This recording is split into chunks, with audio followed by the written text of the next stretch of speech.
কুরবানি কি প্রত্যেকটা ব্যক্তির উপর তো জরুরি? এটা একটা বিষয় রয়েছে জানা। কুরবানি প্রত্যেকটা ব্যক্তির উপর জরুরি নয়, তার কিছু শর্ত আছে।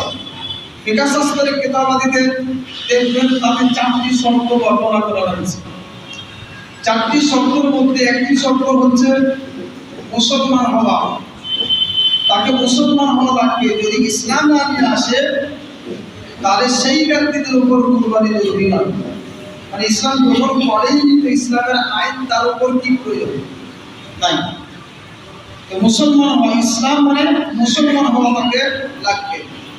তারপরে দ্বিতীয় শর্ত হচ্ছে মুকিম ইকামা, তথা সে বাড়িতে থাকবে, এলাকায় থাকবে, সফরে থাকা রাখবে না। যদি সফরে থাকে তার উপর কুরবানি ওয়াজিব হবে।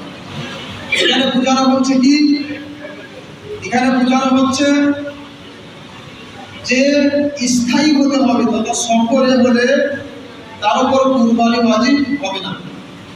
যদি মুসাফির থাকা অবস্থাতেও যদি কুরবানি করে, কুরবানি তার জন্য হয়ে যাবে, কিন্তু ওয়াজিব নয়, নফল হবে। ওয়াজিব নয়, নফল হবে। এই জন্য স্থায়ী হওয়া লাগবে। দ্বিতীয় শর্ত, মুসাফিরের উপর কুরবানি ওয়াজিব নয়। তথা এই ঈদের যে 3 দিনে কুরবানি হয়, এই 3 দিনে কোনো ব্যক্তি যদি বাড়িতে না থাকে, বিদেশে থাকে, মুসাফির অবস্থায় থাকে, তাহলে সেই ব্যক্তির উপর কুরবানি করা ওয়াজিব হবে না, যদিও সেই ধনীর আওতায় পড়ে। তৃতীয় নম্বর, তাওয়াক্কুলি, মানে মালদার হওয়া লাগবে, ধনী।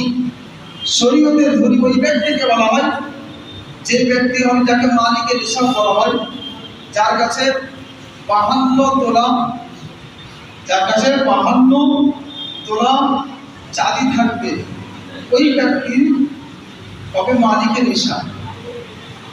এখনকার বাজারে প্রায় 30 থেকে 31 হাজার টাকার মালিক যে ব্যক্তি হবে, এখনকার উপস্থিত যে চাঁদির দাম, এই হিসাবে প্রায় 30 থেকে 31 হাজার টাকা মালিক, অথবা এই 31 হাজার টাকা সমপরিমাণ কোন সম্পদের মালিক যদি কেউ হয়, তাহলে সেই ব্যক্তির উপর কুরবানি ওয়াজিব হবে।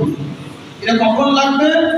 ওই 3 দিন, 10, 11, 12, এই 3 দিন কুরবানির সময়। এই 3 দিনে যদি ওই ব্যক্তি মালিকের হিসাবের আওতায় পড়ে, তাহলে তার উপর কুরবানি ওয়াজিব হবে। দেখা গেল যে কোনো ব্যক্তি এমন ছিল যার কাছে অনেক টাকা পয়সা ছিল, কিন্তু 10 তারিখের আগে তথা 9 তারিখেই এমন হলো যে গরিব হয়ে গেছে, তার কাছে আর টাকা পয়সা নাই। মানে এই যে আওতাপূর্ণ ধনী, শরীয়তে ধনীর আওতায় সে আসে না, তো তার উপর কুরবানি ওয়াজিব নয়। দিলে নফল হবে, দিতে পারে, কিন্তু ওয়াজিব হলো না। ওই মতোই কোনো ব্যক্তি এমন ছিল যে গরিব ছিল, কিন্তু ওই 10 তারিখ অথবা 11 তারিখ অথবা 12 তারিখে এমন কিছু কোথা থেকে সম্পদ পেল, যে সম্পদের কারণে সে মালিকের হিসাবের আওতায় পৌঁছে গেল, ধনীর আওতায় পৌঁছে গেল, সেই ব্যক্তির উপর কুরবানি করা উচিত। সেই ব্যক্তির উপর কুরবানি করা উচিত। কথা বোঝা গেল?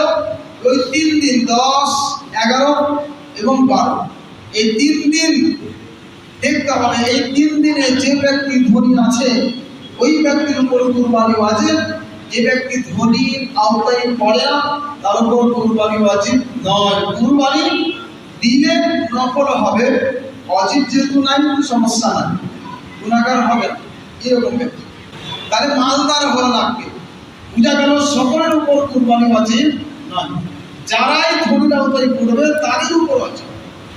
আমার তো মনে হয় যে 90% লোকের কাছে এখন 30,000 টাকা আছে বা তার সমপরিমাণ সম্পদ আছে, তাহলে প্রত্যেককেই দিতে হবে।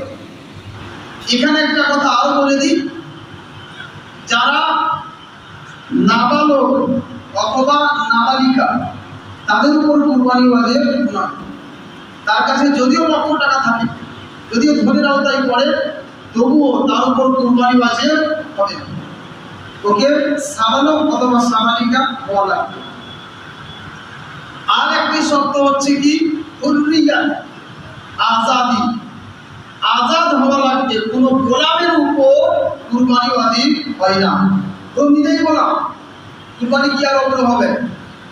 এই চারটি শব্দ ফুকাহা ইকরাম নিজ নিজ কিতাবাদিতে লিখে রেখেছেন।